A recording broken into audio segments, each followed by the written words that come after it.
বাবা ভাই, আমি কলেজে যাচ্ছি। আরে মা, তোর ইয়ারফোনটা নিয়ে গেলি না? যাক, আমি এক কাজ করি, আমার বয়ফ্রেন্ডকে একটা ফোন দিই। আচ্ছা, এগুলো দিয়ে কি করে? দেখি কানের ভিতরেও রাখে। আচ্ছা, আমি কানে দিয়ে দেখি তো।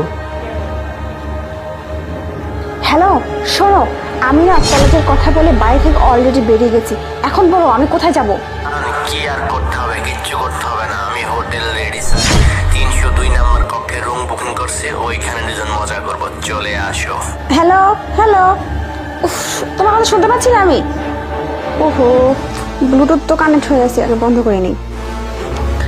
হ্যালো, হ্যাঁ হ্যাঁ, এবার বলো, শুনতে পাচ্ছি। কি বললে? হোটেল রেডি চাই? আচ্ছা ঠিক আছে, আমি এক্ষুনি চলে আসছি। ওকে, বাই।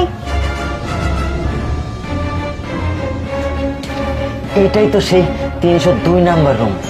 এই রুমের মধ্যে আমার মেয়ে আছে কিনা আমি কল দিয়ে শিওর হয়ে নিই।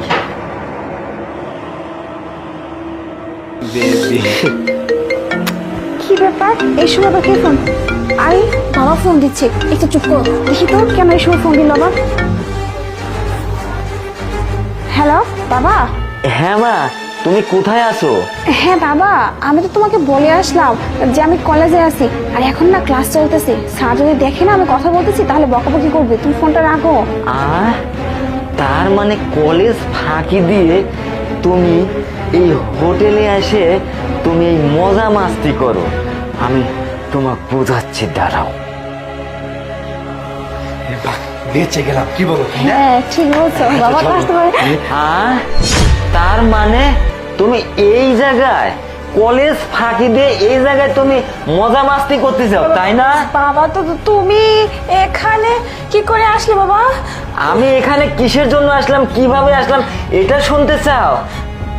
এই তাহলে শোনো, যখন তুমি কলেজে আসছিলে আর এই যে এয়ারপোর্টটা রেখে আসছিলে, তাই না?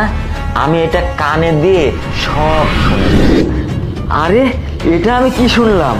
আমার মেয়ে কলেজ ফাঁকি দিয়ে হোটেল রেডিসাই 302 নাম্বার রুমে যায় তার বয়ফ্রেন্ডের সাথে মজা মাস্তি করতেছে। আমি এদের দিকেই থাকবো। তুমি অনেক বড় হয়ে গেছো মা। আমি চাইছিলাম যে তুমি মানুষের মতন মানুষ হও। আমি এত কষ্ট করে লেখাপড়া শিখিয়ে আমি চাইছিলাম যে তুমি বড় হয়ে একটা ভালো ছেলের সাথে তোমাকে বিয়ে দেব। না, তুমি সেটা চাও নাই মা।